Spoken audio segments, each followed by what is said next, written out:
Good morning or good afternoon or evening. Welcome to this call today. Good morning, Amanda May from Eugene, Oregon. Lovely. I have a friend in Eugene, Oregon. Oh, hi, Carol. Good morning from Florida. Your first time here. Awesome. So lovely to be here in company with you. Yeah.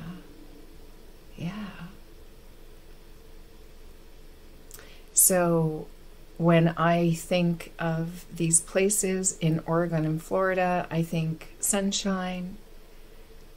A number of years ago, we took a trip down the Oregon coast. So I don't know how far Eugene is, if it's interior.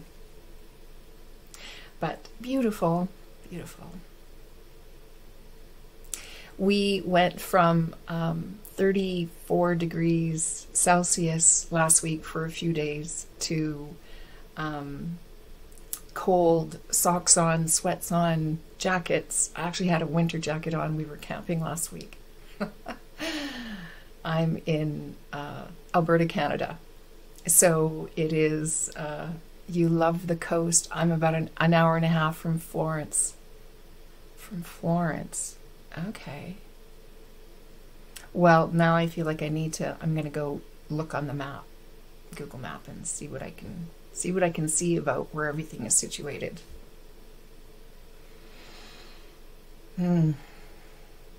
If you are new to me or great, Amanda, yeah. I would love to know. If you're new, what drew you to this call today?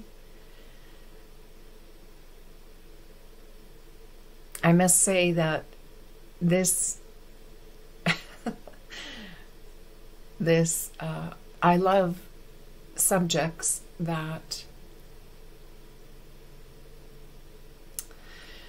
bring you into a place of wonder, that open us up beyond our world, our earthly world. Amanda May, I am also first timer. The description of this live really attracted me. That's so great. Yeah. Me too. Mm-hmm.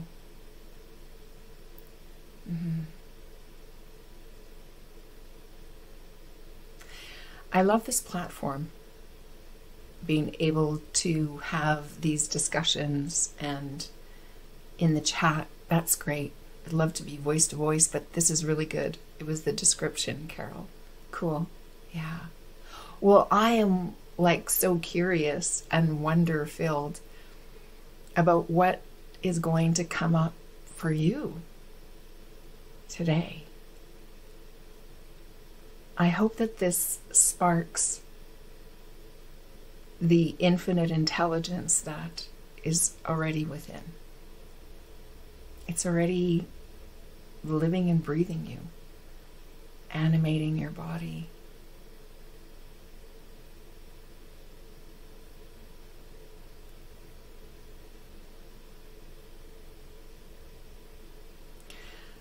I would love, before we get into just a little bit of breath work, thank you for the hearts and loves, and that's so awesome. Isn't it fascinating how, how I'm feeling it anyway? I can only speak for myself, but I know others have witnessed it, like how we can be so far away from each other physically in space, which there is none of, but that's how we experience it here on Earth. And yet we can feel that connected feeling, that feeling of together, that feeling of now. I know the greatest law of the universe, of oneness, that we all seem to agree. Scientists, spiritualists, that there is one. That is where we're coming from. I don't know that I always feel it necessarily as one, but absolutely, pardon me, as connected. And I guess that is one. I'm curious to know if you, there are times, and it almost feels like instead of a oneness, that it's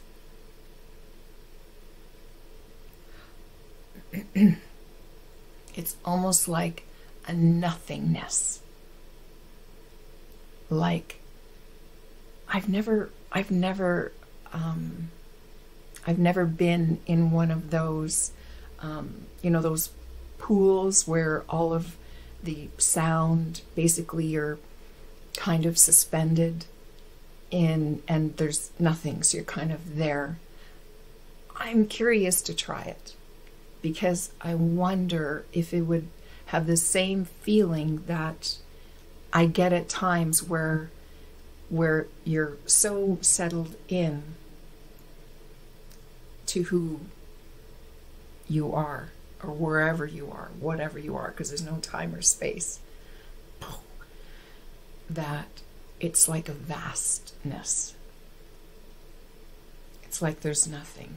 There's nothing to hold on to. There's kind of no reference points. Hi, Karen. Sending love from Perth, Australia. Feeling the love. Lovely. Feeling it too, Karen.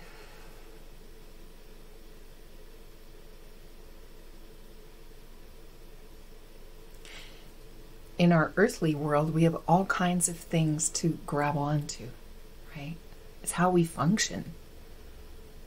We need it in order to orient ourselves and keep our bodies from harm so that it can continue to be the vehicle through which we express. So let's just breathe together. You can play with this breath if you like. I'll call it 7-11, where you inhale to the count of 7 and exhale to the count of 11. But whatever feels right for you, in just a few maybe more conscious breaths than what we've been breathing so far in the call. So with me, but in your own time.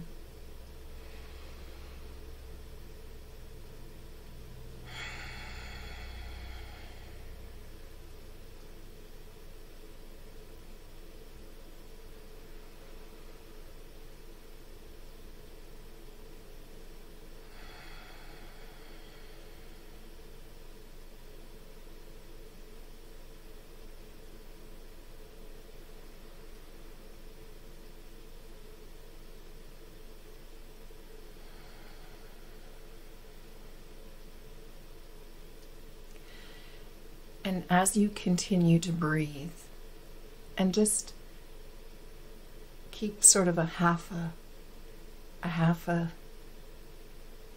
one eye on your breath, and then another on an inquiry of, if your eyes are closed, which I invite, unless you're driving, then please don't do that.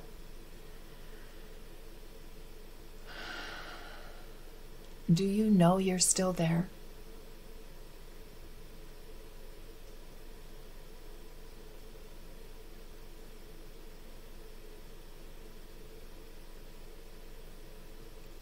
What is the you that you're aware of?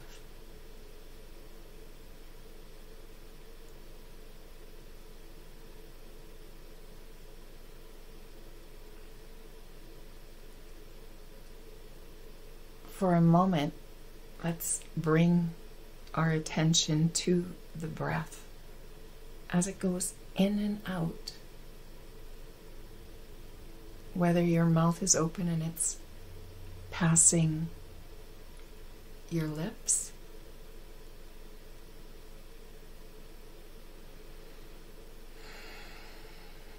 whether it's in your nostrils, passing into or out of.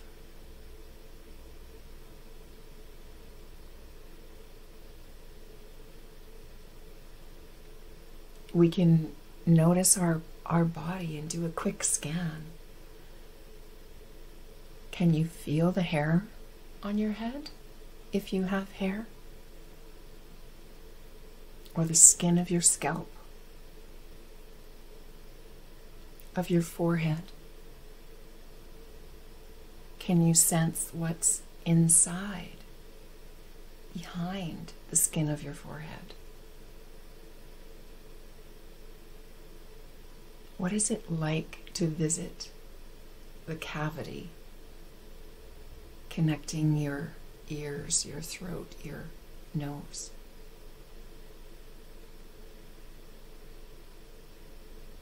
What is it like to allow your tongue to just hang loose?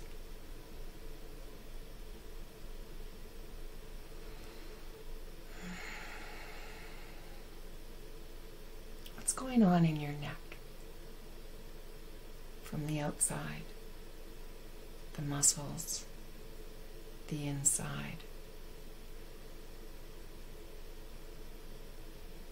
Notice where your voice comes from. What vibrates to make noise, sounds?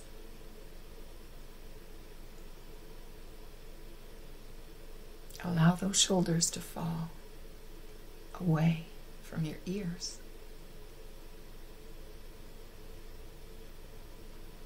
And let's just wash through your torso like water. Allow your attention to be like water washing over, just noticing. If you're sitting, it's like pooling and then carrying on down your legs.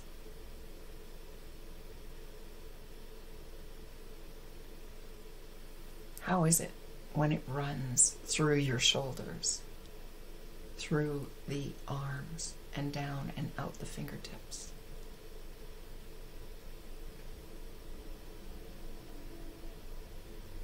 What if your attention was a soft rain, and it's coming over you and through you?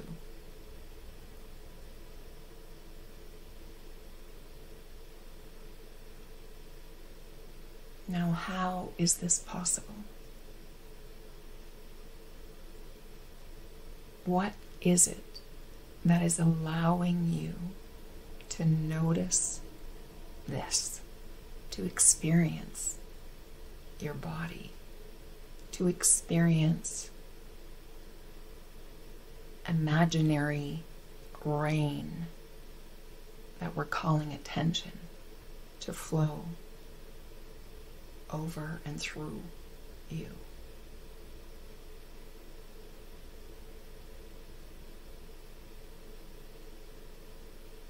What is that?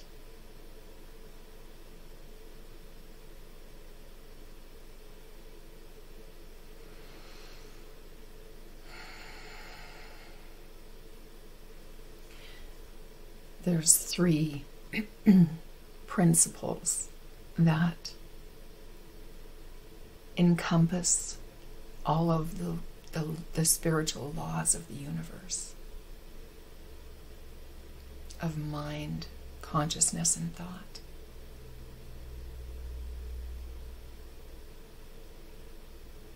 And mind universal mind, infinite intelligence, God, Allah, Buddha, Spirit, whatever that is for you.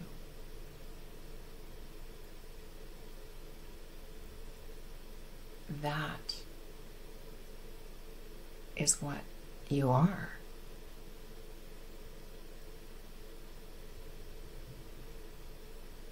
That which altogether mind, consciousness, and thought makes an experience of living possible.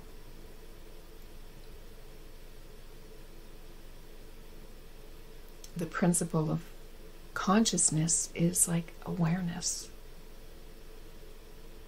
That we can close our eyes and even, I'm imagining this, even in a sensory deprived space where there's nothing to hear or see or, we're still going to feel water, but how is it possible that we still know that we're here? Even without touching.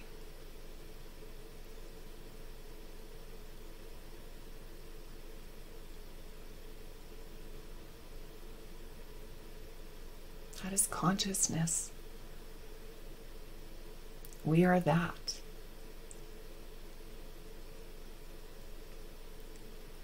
Thought. When I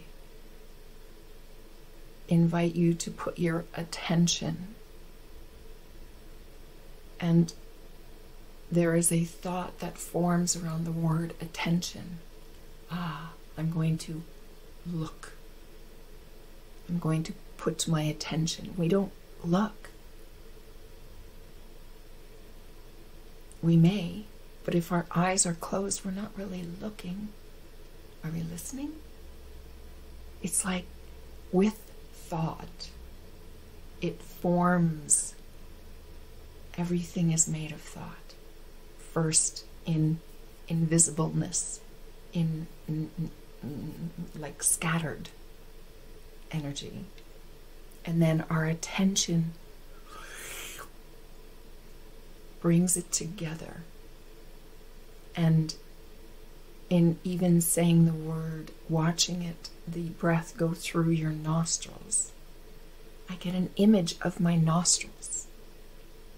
I get an image of oxygen being sucked into my lungs and then exiting.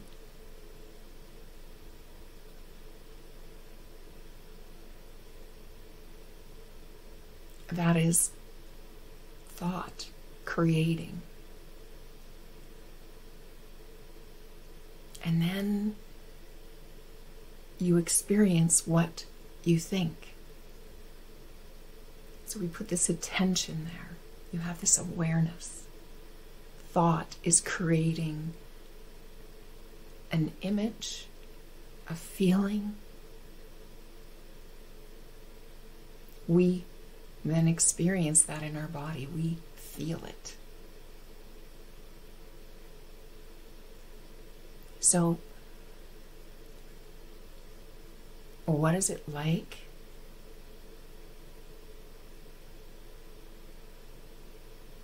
to be God, to be infinite intelligence, to have infinite possibilities? Example, close your eyes and put your attention on the most wonderful experience that you've had that comes to mind, that you felt something good.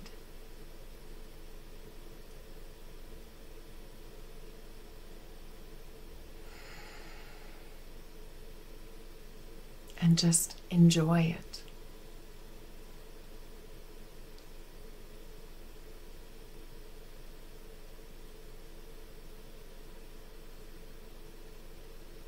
It is possible to experience anything with just a thought.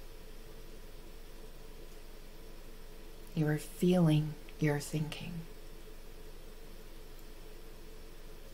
A thought formed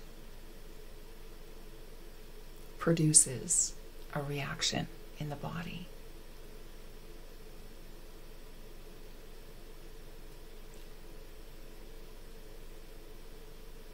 We are that.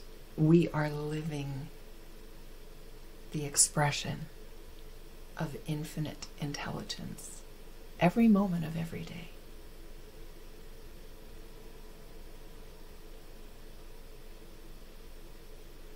And sure, when we're in a space where we come together to explore, to experience that, then what about when the call is ended and we're back carrying on in our day-to-day life?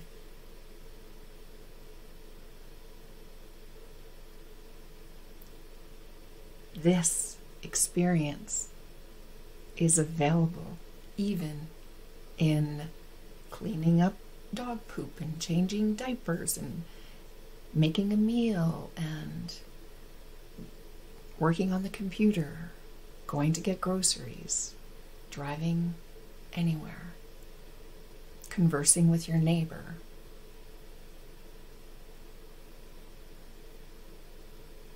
Loving someone, being cut off in traffic.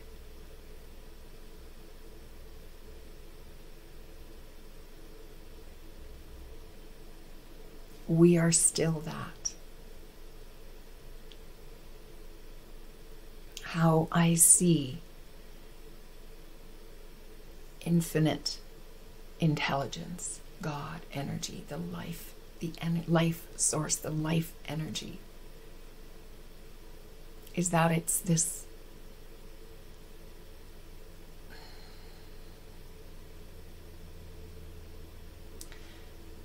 energy coming through, and it's like the possibilities are unimaginable.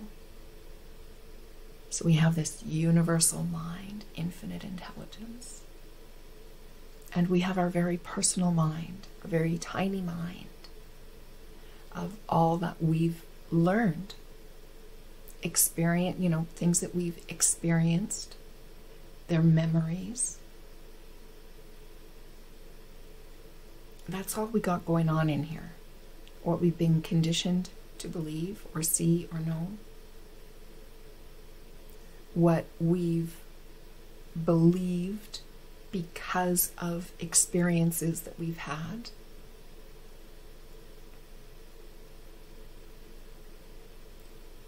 So when this universal intelligence, think of it as a hose.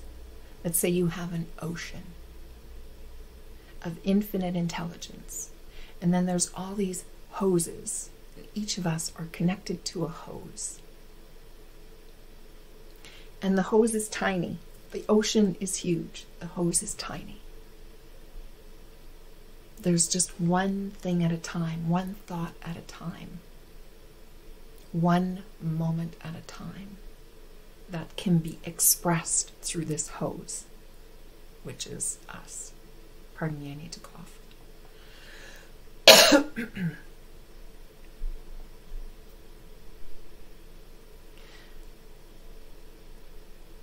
So it's a very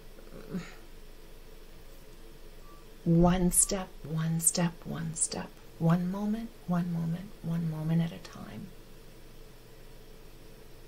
that is expressed through our bodies, through this vessel. But it is infinite. There's no end to what we can express through it. There'll always be something new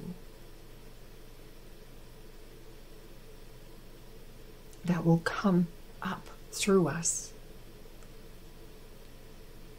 Inspiration.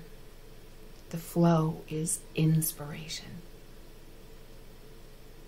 Inspired, in spirit. And it will feel good.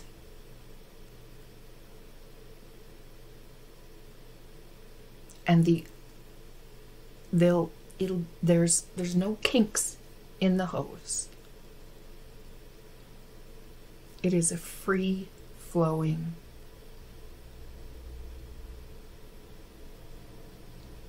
wisdom. And it flows 24/7. We are guided 24/7. It lets us know what to think or say or do.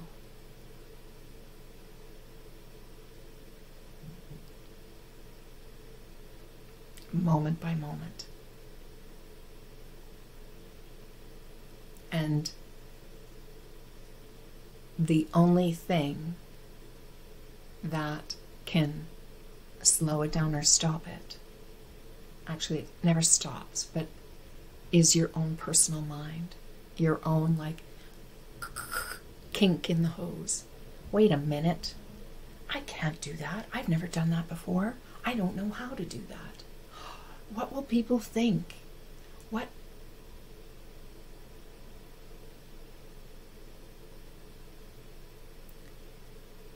Things are Amanda May. Oh, good, it's back. Okay, sorry. I hope that my Wi-Fi, it says it's in excellent form, so I hope it stays that way and that you don't get freezing. It may be me. That's great. Yeah.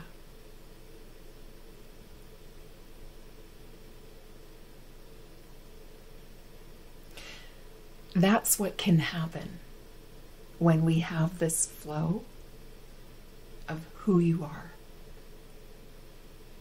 Our personal mind thinking can go, wait a minute, and it can freeze us.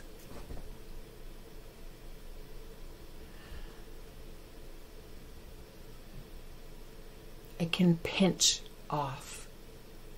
And really it's only because of fear is kind of how I see it, sort of it might be all kinds of things, but it seems to me that the underlying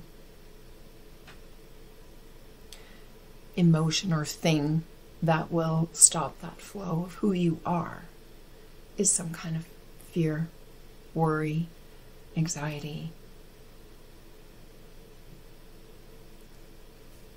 depression, sorrow, grief, but underneath it's all fear. And we're trying to protect. But once you know you are God, once you know that this flow will never end and is always coming through, and is always guiding you to the path of least resistance, to that which is wanting to be expressed, experienced through you right now in this next moment, in this moment. And the only way that you can get to know that is to give it a chance. Is to test it out for yourself in your own life. And I'd love to do some wondering with you now. Like,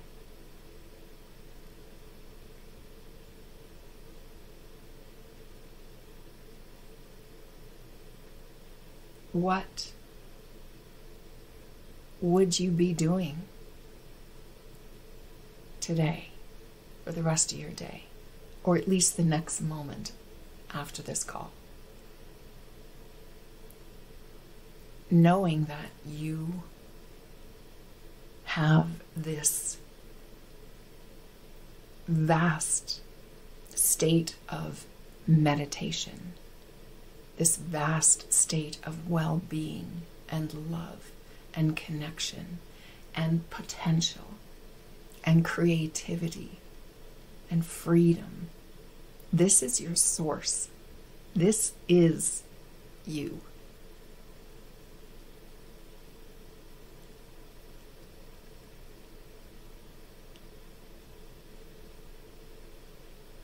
Knowing that is you, what might you be doing?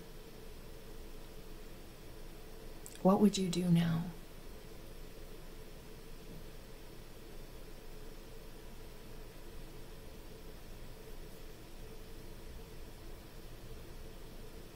What would you be doing now differently? Is there something you've been holding back on because XYZ?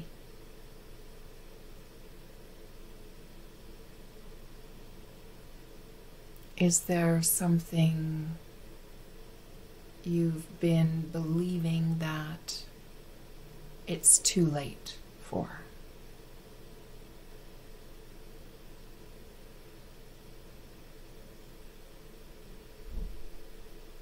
Is there something you've been avoiding because you don't know how? You don't know where to start. You don't know if you can.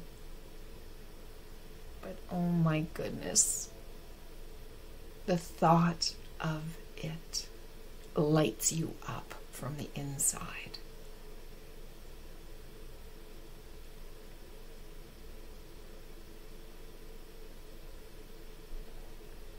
There is nothing that you will be inspired to do that is not possible with the guidance of infinite potential, infinite intelligence, God, energy.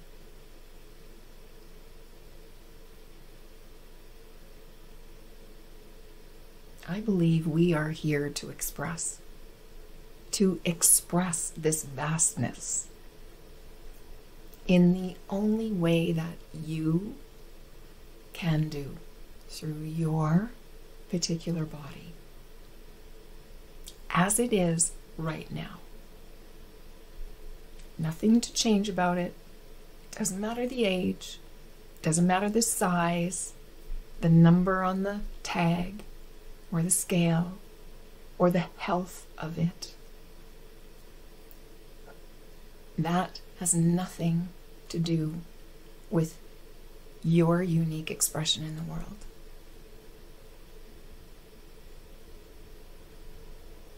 There's no holding that back, except for your own personal mind thinking. And there's nothing to do about that. You don't have to, okay, I gotta change my thinking. Nah.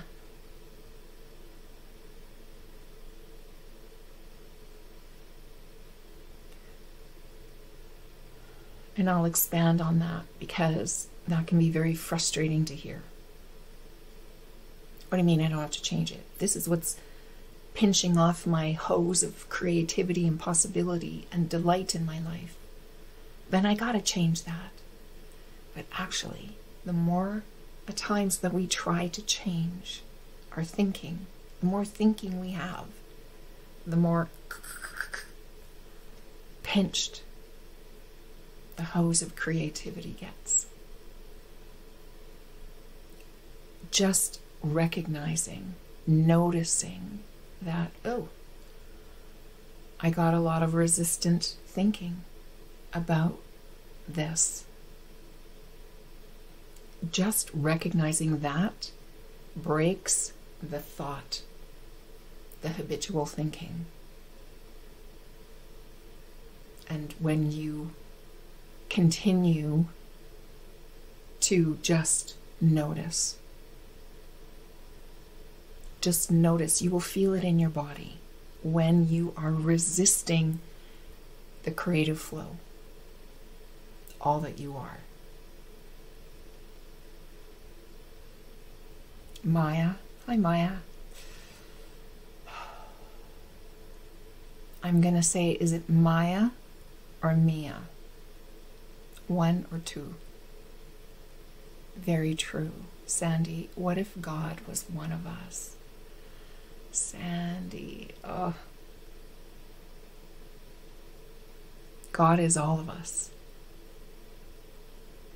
You are God. You are that. All of us are that. We're just unique expressions of this incredible energy. What is possible? We can't even know what is possible. All we know is what we can conjure up in our own limited mind thinking based on what we've been conditioned to believe and see and predict. But infinite intelligence is infinite intelligence.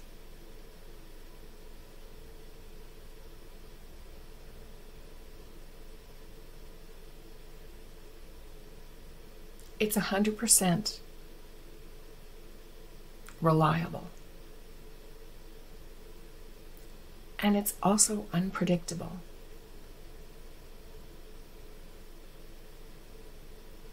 Because it has all of this, it knows what we can't know. Because if we knew all that it was, or it knew, I don't even know what would happen. We would be that. In the big pool, in the big ocean. But we're here in these human bodies, in this smaller vessel to express and then experience our own expression of ourselves. Maya, what guides you to work with sensitive people? Fellow HSP here. Yeah, I hope I'm saying that right. And I'm highly sensitive. It was back in 2017 when I heard this person talk about highly sensitive person, and then I did the Dr. Elaine Ahrens. She has her, on her website, she has a quiz you can take. So I am a high adventure seeking, highly sensitive person. And it's like, what? I had no idea there was such a thing.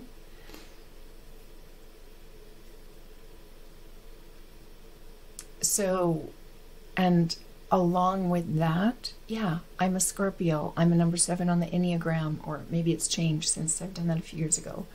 I've done the Strengths 2.0 Finder, so all of that. But those are just helpful information. Abigail, hi. Sure, the highly sensitive thing, yeah. Dr. Elaine Aron, A-R-O-N, or maybe it's A-A-R-O-N. And yeah, there's a quiz on there to see if you're considered a highly sensitive person, which there's like 20% of the population is considered highly sensitive, and then there's the 80%ers. HSPs, highly sensitive people, will refer to. You're welcome. You're welcome. Maya, the book was mind-blowing for me, made me feel super seen. I'm a Cancerian, with a stellium. I don't know what stellium is. Tell me more about that, if you want. Yeah. Yeah, and I would love to share something about labels. And that is, it's just good information. So just because I'm a highly sensitive person, all it means is, I had something that gave me more understanding about how I work. And then it just enables me to, okay. I tend to get overwhelmed in like busy, crowded, but I can also get energized by it while I'm in it. And then it's like, okay, when I'm out, it's just like, I need to regenerate. Stelliums, multiple planets in a certain sign. Okay, cool. Very cool. So labels, human design and all that, it's great. It can really give you great information. Do you believe there are Pleiadians among us? My brother does.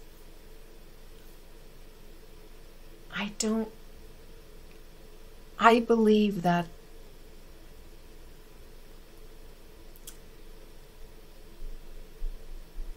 infinite intelligence, I have no idea what it animates through in the world, except for what I know here on Earth and what I've heard, those kinds of things, right? So I believe that it's possible. I believe that there is the energy of infinite intelligence in everything, even my pen.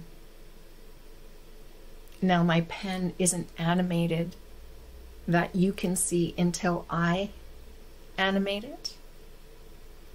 However, I know that there is only energy. All there is energy. And there's no separation. Even though it's like, what? How can I be part of this pen? Well, I know that this pen came, the ideas to make it, the material, the spring, the ink, the design of it came from humans, spiritual beings, just like you and I. So there's nothing that we can see that is not infused with the energy of infinite intelligence on a whole, as one, as we are, and also that was expressed through one of those hoses, a vessel, a body, and a mind. Ideas came out and came together with other people's ideas, thoughts, that came into form all together. Like how many thoughts, this is such a funny question to me, how many thoughts or thunk in the making of this pen?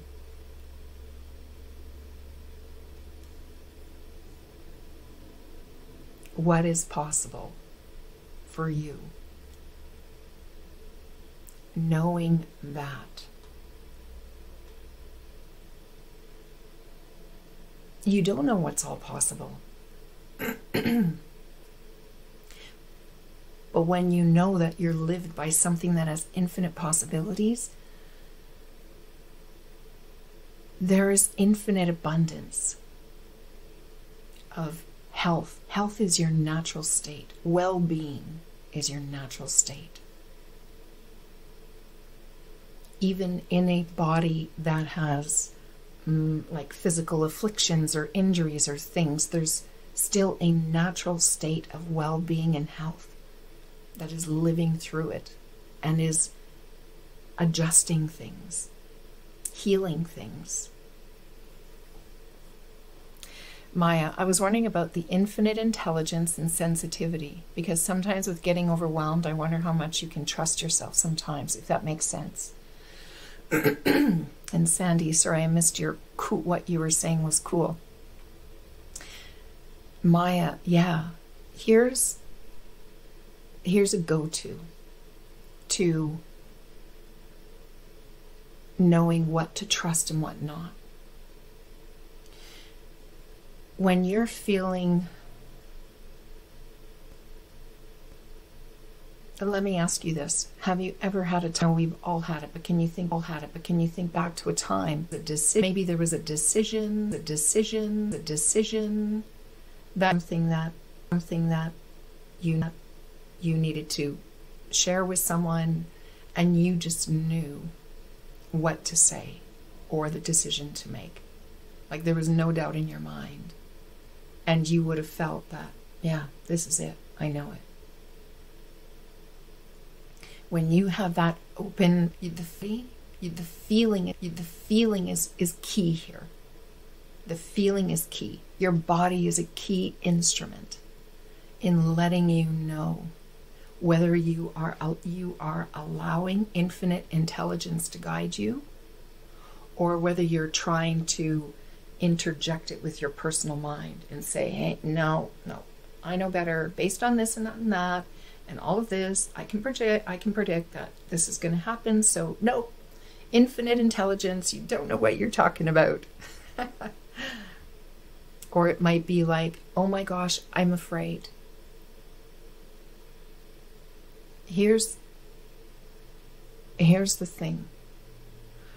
When you're guided 24/7. There's not a time when you're not. When something rises up within you and it feels good, it might be neutral. It might be like a neutral feeling or vanilla, or it might feel like, yeah, or just, yeah, I know it. This is it. That there's a feeling that you will experience in your body that will let you know when you're allowing infinite intelligence to guide you. That initial feeling, hold on to that. No, don't hold on to anything. You don't have to hold on to anything. Or remember that. Because what can happen then is your personal mind will come in and say, hang on, wait a minute, that sounds scary, no way, don't know how, what will people think, I don't know what's going to happen, well, what do I do then? If I do that, then what? And infinite intelligence, remember, you're a tube. You're just a small vessel in the whole big oneness. So you're going to get one moment at a time. You might get, oh, right, I'm going to do this and that and that. And you'll get a few steps. You'll be given a few, it's like, oh, I'm going to do that. And then you'll see. And then it's just like, wait. But then it's foggy. I can't see what goes beyond. I'm not doing anything until I can see the whole path. And that's where we can get stopped up. So know that your guidance is moment to moment. Trust in the feeling in your body.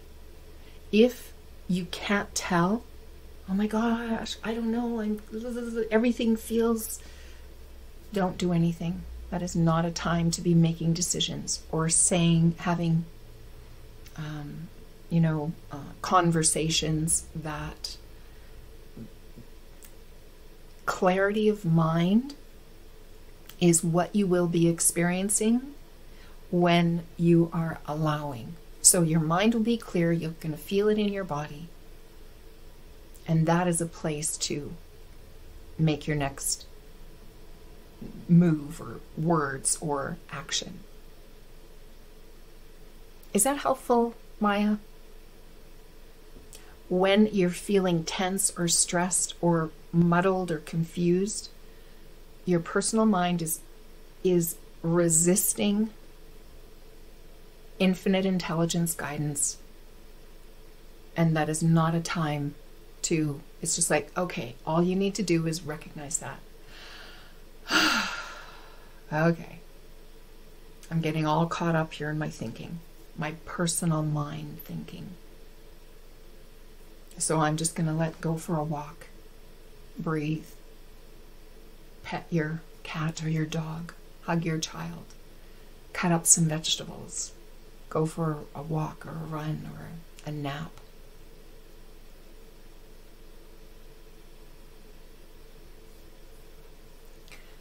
We are emotional beings too. We sure are, Sandy. Absolutely.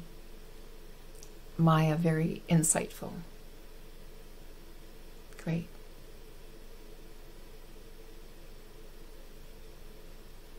Yeah.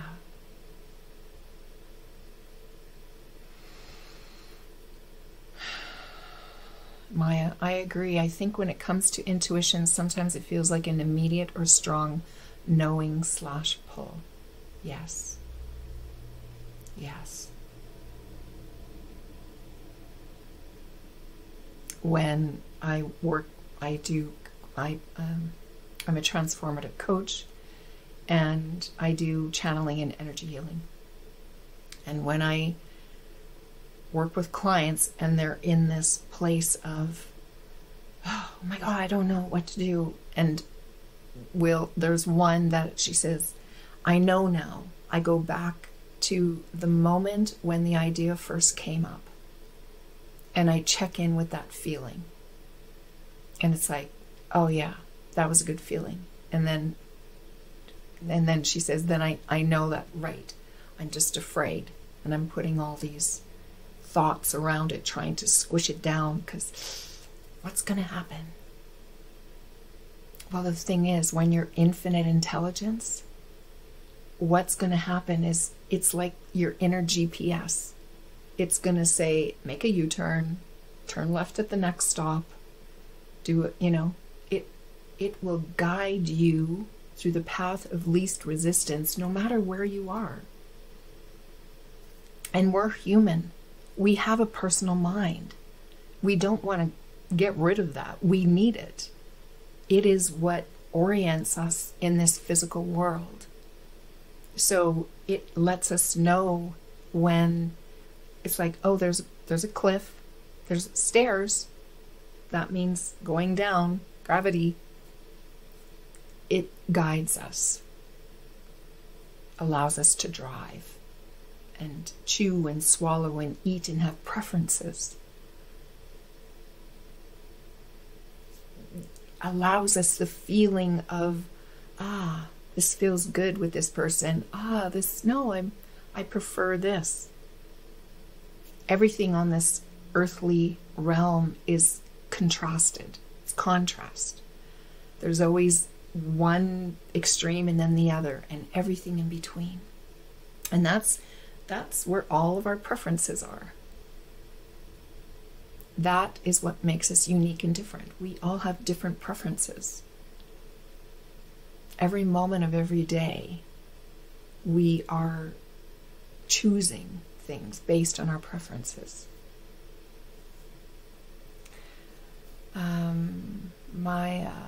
That isn't all over the place like anxiety can be.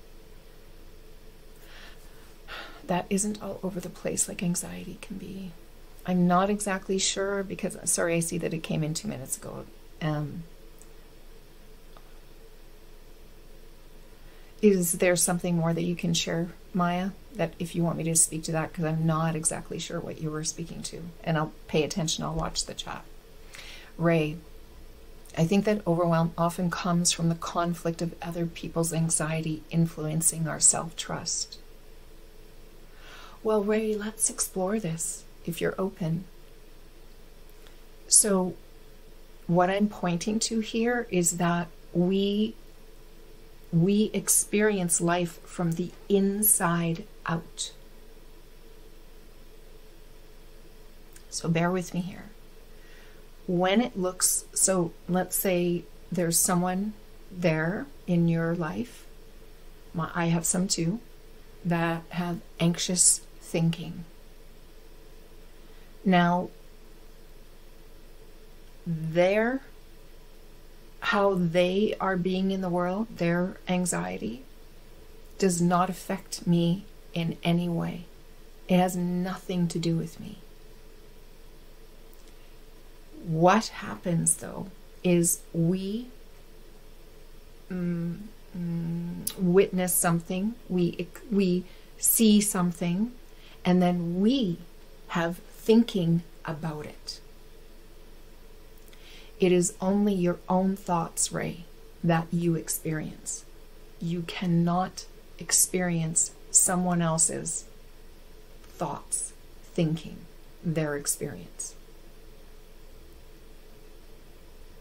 This will be a game changer for you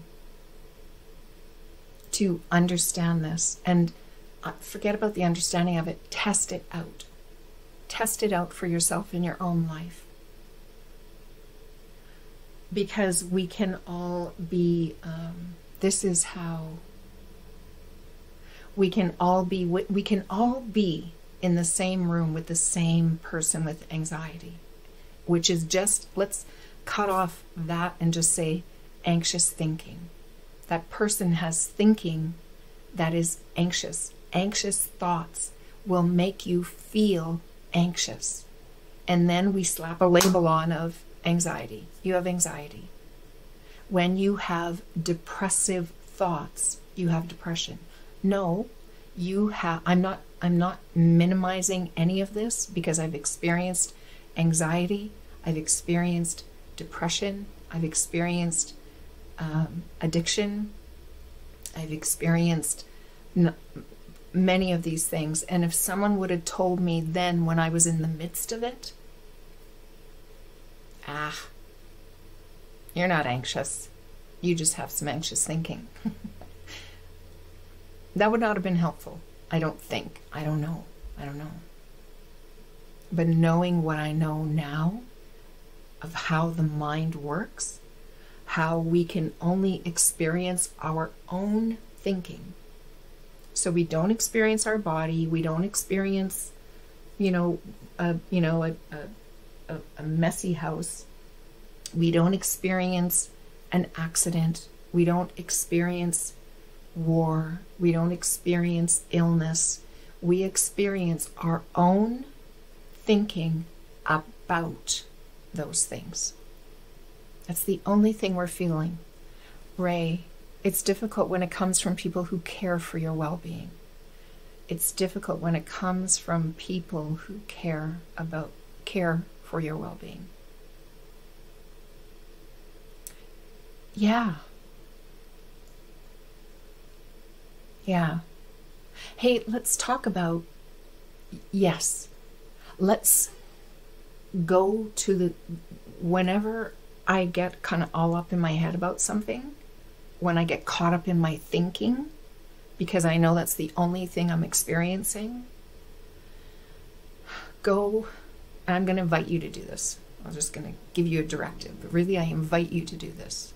Their anxiety. Okay, one moment. Is to go to the nature of the thing. Just go to the nature of it.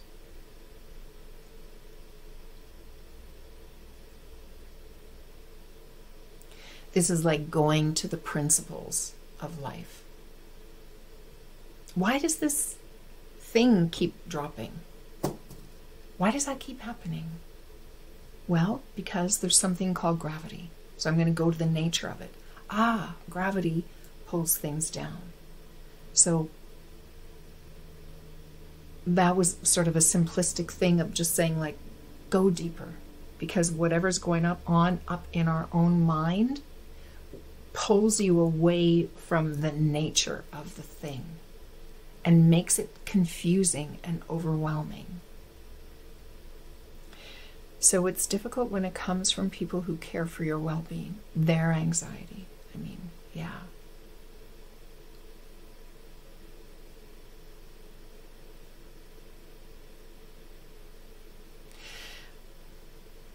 I'm gonna draw something. Oops. I'm gonna tilt this a bit, or there might be noise. Because we use this word today, I'll say God. So this is God, or source, or infinite intelligence. And this is like one of those these EKGs. So this is us. Everybody. is like this. So we are lived and breathed through, animated. And we all think. That's part of the human nature. Our nature is that we think. So we have thoughts going through our mind all the time. It's like a ticker tape. It's always there. It's going through all the time. I know there's some, I don't know, I've never kind of pinpointed, like, where do these studies come from? How do they know we have 60 or 70,000 thoughts going through our mind each day? And how do they know that 95% or something like that of them are repetitive? They just, it's like we think it, and we think it, and we think it. The same thoughts go through our mind. So we always have them. And then when we get overwhelmed, we have them, it's like tighter together. But we can only have one thought at a time. That's it. Only one thought at a time. When there's anxiety, there are so many thoughts coming in fast and furious, and likely they're all the same thoughts, just going round and round. It's almost like a bottle of ketchup, where it's so full that it all gets log jammed. It all gets jammed into the neck. And that's when panic attacks can happen, when we're just frozen.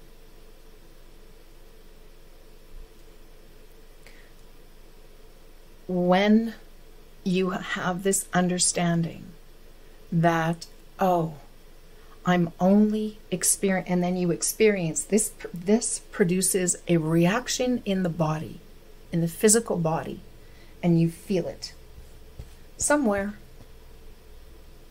Could be in all different places in your body. Typically it's like chest, or you'll notice you're grinding your teeth, or your shoulders are up, or you feel it in the pit of your stomach, or your... When you understand that the only thing you are experiencing is your own thinking, it doesn't matter. It doesn't matter what the other person is feeling or thinking. It has no effect on you at all. The only thing that can affect you is your own thinking. So when you test that out in your life, when you start to notice and hear this, as soon as you have a thought of, oh wow, I'm feeling stressed. Oh, what does that tell me? It means I'm having a lot of thinking going on, or I'm having stressful thoughts. And as soon as you notice that, it breaks. It creates a break in your thinking. Because remember, you can only experience one thought at a time. Why does it seem that whenever I focus on my breathing, I feel calmer? It's because your attention has been taken away from the thoughts that you've been thinking that are creating this strain, stress, anxiety, depression in your body, the feelings in your body. That's it. It's that simple. It's that simple. And yet it'll think like, what? How can it be so simple? It truly is. Now, does that mean that it's all going to go away in a snap? You know what? Once you start to recognize that, so you're having it usually happens during decision making. Yeah. Here, I want to share something here. I'm going to change this out. So we're still working with like two people here. And you both have thoughts. And here's the thing. Ray, you are not experiencing me. What you are experiencing in this moment, listening to me, is your thoughts about me and what I'm saying. You are never in and I'm just speaking with everyone now. You are never in relationship with another person. You are only ever in relationship with your own thinking about that person. Sandy, what people think about me is none of my business. You're right. It has nothing to... It's none of your business, and let's go one step further. And it doesn't matter. It actually makes no difference in your experience. Because if you tried to make it your business, the only thing still that you would be experiencing is your own thinking about what you believe they are thinking about you. We're such funny creatures, and when we get to see this, it'll drop boatloads of weight from your mind and will allow you to be in a better place and in a God-guided place, to be present with a situation, a decision-making time, another human being. So let me show you this. So remember, you're only ever experiencing, you're only in relationship with your own thinking about the other person. That's it, that's all. Or anything else in your life. Your money, your body, your kids, your parents, your friends, past people, the government, wars, whatever things that are happening in the world that you might think are horrible, things that are happening in the world that you think are wonderful. You were only ever in experiencing your own thinking about those things. They are outside of you. You are an inside-out experiencing being. So, when we know this, when you are all caught up in your thinking, when you are forgetting that, oh, I'm only experiencing my own thinking, and I'm feeling really ticked off at this person right now. It's very frustrating. When you're in that kind of mode, you're speaking to them from this personal mind thinking. That is not helpful. That's where conflict comes up. That's when things are said that you regret. When the other person is in the same mode, like that's step away from each other and pick it up another time. What? When's a good time? When is a good time is when you can sink into whatever words you want to use. When you have a calmer mind, when you have less thinking, and the thinking that you have is coming from infinite intelligence. Because this will let you know that everyone is always doing the best they can in the moment with their current thinking. So if you're going to try and have a conversation with someone and you have stinky thinking, you're going to have a stinky conversation and it will go nowhere good. Remember that. That's another go-to of mine. It allows me to have compassion. Even if I don't understand, or maybe I don't agree with, like, oh, I wouldn't do that. It doesn't matter. All I need to do is understand that we're human beings. We're also more spiritual, but because we don't see this is invisible. It's a feeling. And all of this stuff out here, like, what do you mean? I got phones and pens and paper, and there's human beings with bodies, and they step on my feet sometimes, and sometimes they say things that hurt me. No. They say things, and I interpret them. I have thinking about them, and then I feel whatever my interpretation was. Ray. So you subtract your perception of their thinking to get the clarity. So you subtract your perception of their thinking to get the clarity. No. Just what Sandy said, their thinking is none of your business. I don't usually put it like that. How I'd like to put it is their thinking is their own interpretation of something, and then they are reacting to it. They are responding to that. They are just like you. Let's talk about you. You think something, you feel something, and then you act or behave in a certain way. They think something, feel something, it kind of triggers like a behavior, and action comes from that.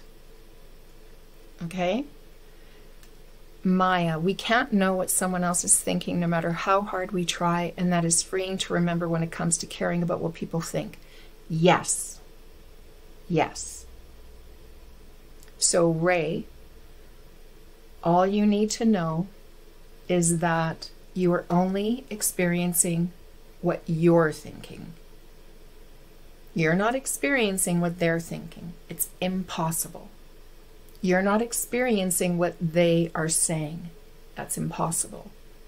You are only experiencing your thinking, the meaning that you're making about it. So,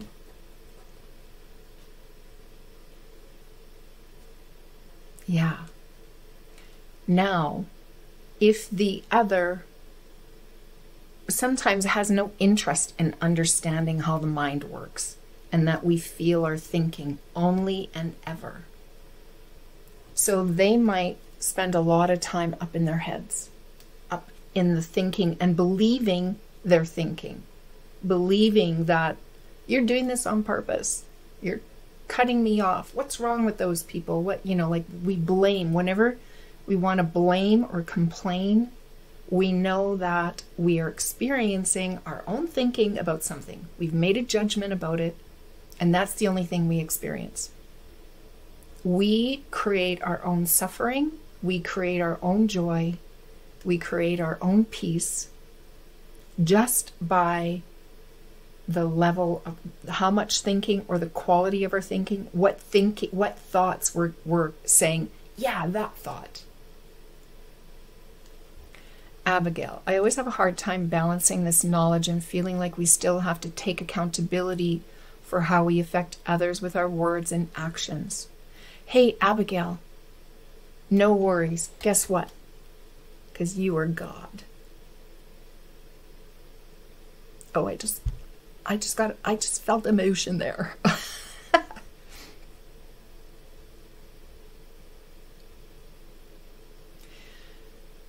I agree that this can be difficult to grasp, and don't try and push or force or anything like that. Just know, yeah, living and learning, that's all we're doing. We are all equal here. We are all guided 20 eternal GPS system, or well, it's global positioning, but really it's like a positioning of how are you doing? Where are you going? We all have access to this. This will guide you. This is benevolent. It is love. It is peace. It is joy. It is compassion. It is all things good. When you feel good, you are following, you are allowing, it's not even following, you are allowing this energy to guide you. You are allowing it, and you are just working with it. It's not separate. I was raised Catholic, so I'll still sometimes get into this, oh, we say we're praying to God, but we are God. Like, we are that. What? We're praying to ourselves? So, we are all good. We are. We are all God. We are all God, and we are all good. Yes. So, this feeling will guide you.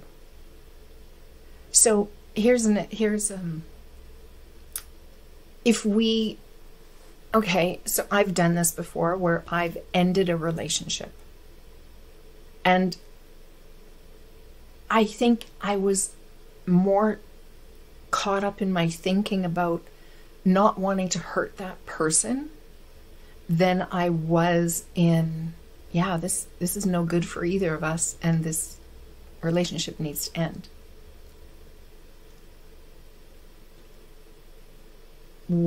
If I would have known, I don't know. And I think my husband and I have a lovely relationship, so I don't see it in any ending. So I don't know how it would be now. But what I do know is that I will know by the feeling in my body of when something needs to be said or done in a relationship that I'm aware they are not going to like or want. It's like saying no to your child. I have 2 teens, a 17-year-old and a 20-year-old. It's like saying no to them. Ugh. It's like sometimes like, this is a no. And I know that it's not going to be it's not going to be favorable. But I know in my soul, I know, because there is that feeling of, yeah, there's no debate here. I have a feeling, and it is not all, I don't know, what do I do? What shouldn't I do it? If I'm in there, no, I will say, I'm sorry, I can't make a decision right now. I'm all caught up. And they understand intuition. Maya, it's interesting. Oh, Abigail, this is right. Today we are all God. Yes. Maya, it's interesting coming from a religious background and having these beliefs as well. It's conflicting to me. Do you feel guilty calling this infinite intelligence God? No. Abigail, thank you so much for that. Thank you. So appreciate that. No, I don't. Ray, I personally feel conflicted calling God infinite intelligence. God is God. Yeah. And that's why I use different words, because I think it's all one and the same. And I think there's only one. If we're going to use the word God, then I believe there's only one God. And if I'm going to be more inclusive, I will still use the word God, because that to me is the one. Infinite intelligence gives a description of God. To me, that makes more sense. I was raised at a time where God was to be feared. Really? Okay, it's this all-powerful God, and it's going to rain down fire and brimstone or whatever it was that I was taught, and you want me to pray to him, and it's a hymn. Like, that makes no sense. I'm supposed to be a God-fearing person. Like, that just makes absolutely no sense to me. So, and I have nothing against any kind of religion, whatever. Everyone needs to follow their own heart. Oops. Everyone needs to follow what feels good. And I must say, what felt good many years ago, it doesn't make sense to me anymore. And I know that'll happen throughout my life. That things that I'm saying today, I don't know, maybe a year, next week, 2 years, 5, 10 years from now, I'll think, oh, what was I thinking? That doesn't make sense to me now. I don't know. But right now, this feels good. This makes sense to me. And we're only ever doing what makes sense to us in the moment. Yeah? Yeah. So Ray, do what feels right. If you're feeling conflict, that is God telling you something. Right? So yeah, you do what feels good. 7, absolutely. Yeah, Maya, I think the institution of religion kind of makes us feel guilty, unfortunately. Yeah, I have, I don't know, I don't know. Religion is control. Seven says, Ray, any structure is control. You're right. Great. Good. Yeah. Right? We structure our life to death sometimes. I'll share some. I have a question about awareness. Yeah, absolutely. Go for it, Maya. I'll just, while you pose your question, I'll just say rules. I'm actively, I'm very aware that I have this rule that if I'm going to do like physical movement, because I like to move, I've been a runner all my life, and then for many I wasn't doing it as much, and I like to dance, I like to do things in nature, but I have this rule that I made up, that the time to go do that is first thing in the morning. And when I used to work in a corporate office at downtown Calgary, and I ran at noon with the people I worked, various people who work downtown. I ran. That was the time. It was either then, in the first thing in the morning, or when I was working, it was at noon. And so it's like I'm trying to just let that go, because it doesn't always work for me. I do a lot of there's, every second week I have a 6 a.m. Monday morning call. Every Tuesday morning I have a 7 a.m. call. And I don't want to always get up super duper early to do it in the morning. So I'm trying to notice where I'm putting rules in that are limiting my personal expression and experience of life, how it feels good to me. That rule doesn't really feel good. But right now, I still have a lot of thinking about it. I'm still attached to it. And even though I know that my thinking about it is creating my experience of it, right? Sometimes we can get into this, ooh, but we'll just keep it simple. Sandy, thank you so much, Michaela. I survived Calgary too. That's funny. Yeah. It is an experience. There's areas of Calgary that I'd love to live in. I'd love to live in the Inglewood area. I'd love to live in, well, maybe not Kensington so much, but there's some areas that are just nice to live in. But yeah, traffic, holy schmoly. Maya, lately I have been trying to observe my thoughts a lot more than entertain every single thought. I have noticed most of my thoughts throughout the day are negative and complaining a lot. I feel as though I don't necessarily resonate with them, though, and knowing that we are not our thoughts, how can I believe those thoughts less? Maya, put your attention on what you want instead of what you don't want.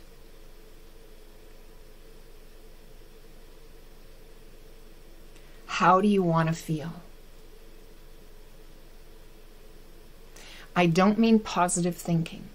I don't mean I feel accepting.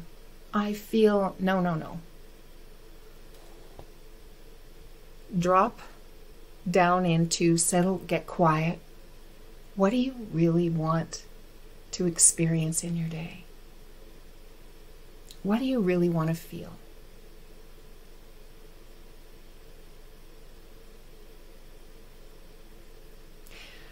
Oh, Maya, well, that's a very good tip. Thank you.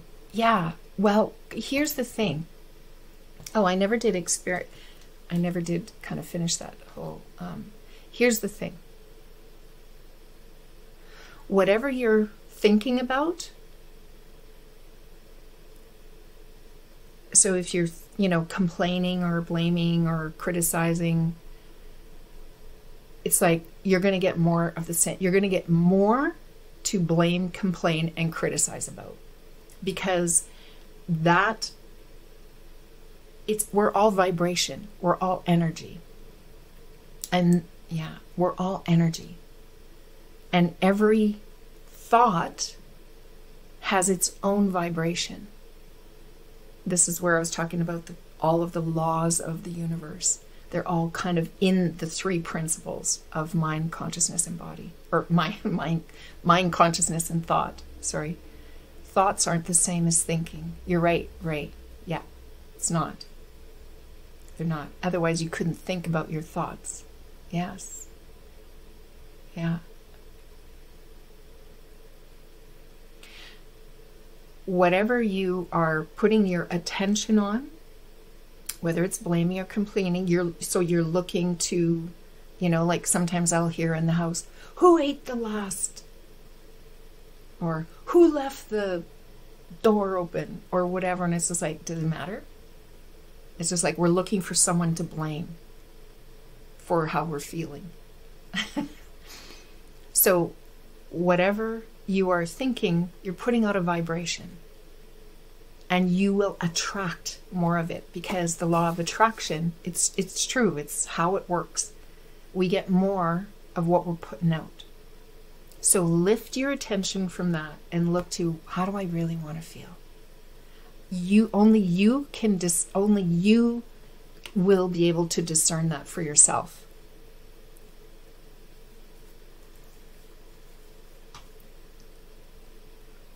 And have your attention fall on that. So if you're looking to, it's like, oh, I want to feel more understanding. I'm just making this up. Because don't try and figure it out from your head. You get that. Okay, I can, all right, good. Yeah. Thinking is more like observation. Yeah. Yeah. Yeah. I just want to finish on one thing because I didn't really finish. And this was just, I think you got it though. That when we can come to a decision-making time or talk or being present to whatever it is in our life, but let's talk about another person. When we can come to it from this place of compassion, understanding that I'm only experiencing my own thinking, they're doing the best they can with their own thinking, I can't control what they're thinking, I can't control what they're feeling, what they're experiencing has nothing to do with me, I'm only experiencing my own thinking. When you can come to a talk about from here, even if they're up here, caught up in their own thinking, it will have a better outcome, and you will be able to discern when, time for me to step away. We can't go any further because there's no movement here, because it's all coming from here. And it would be lovely if they too, and there are times where you will recognize that they are in their heart space. They are in their aligned, God-aligned space more. And that would be a time where you might initiate a decision-making conversation or something like that. 7, conscious music helps also, Maya. Yeah. Yeah.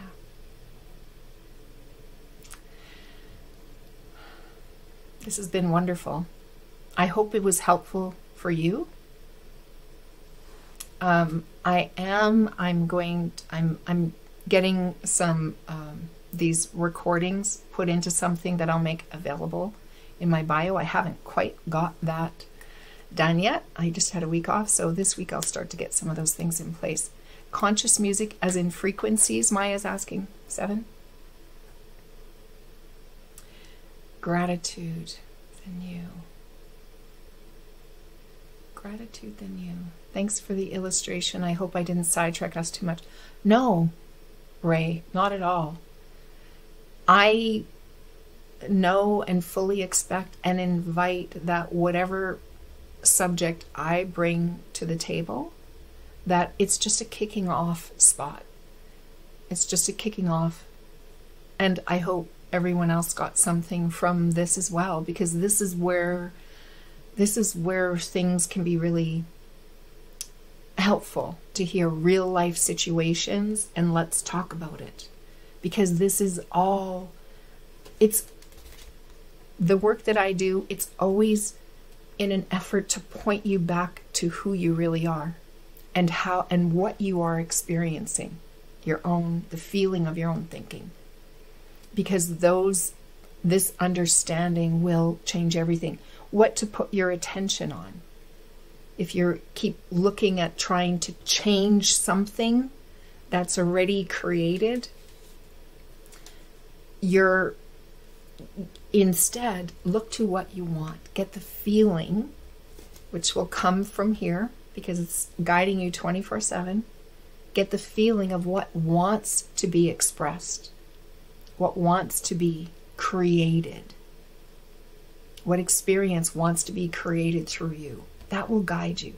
That's why positive thinking, it can help. It can be, it's a temporary tool, I would call it, to maybe get you out of a sticky jam type place where you just need, but know that you're conjuring up positive thinking from here. Okay, I am going to say, so anything coming from your personal mind will limit you because God has so much more in store for you than what you can think up in your mind, in your own personal mind.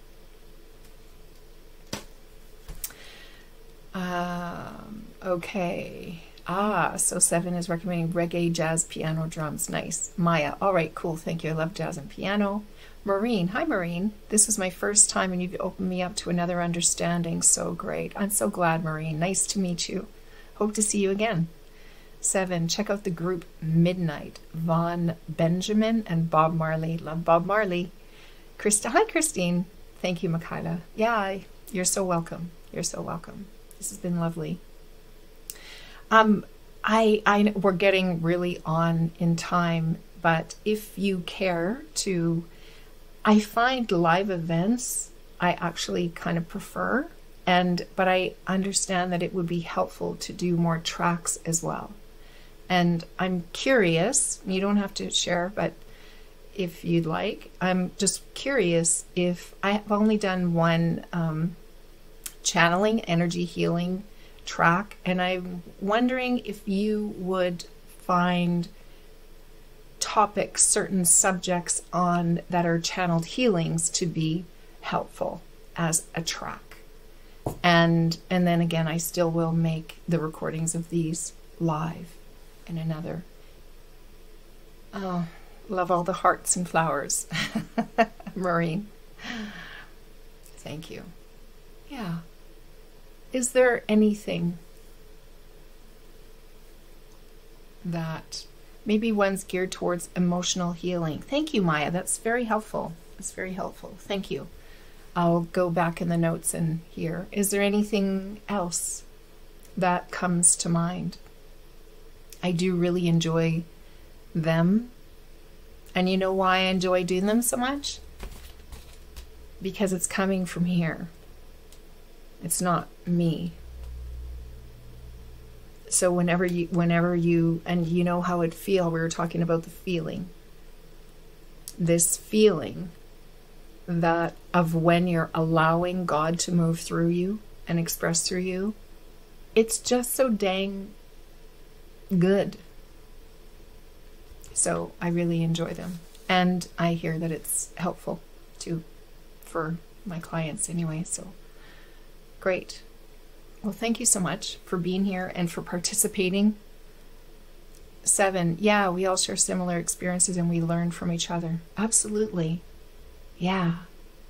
Being one, being lived by and through, or being lived through by God, it's the great equalizer. We're all equal. We're all coming from the same amazing stuff. Good topic. Have a great day, everyone. See you, Maya. Thank you again. It's been a pleasure and hope to see you again. You're welcome, Ray. On Thursday, that's August 24th at 10:55 a.m. Mountain Time, we're going to be talking about when willpower is won't power and what to use instead, kind of the myth of willpower. And thank you, because that willpower was a suggested topic as well. So hope to see you then and there. Ciao for now. Love to you.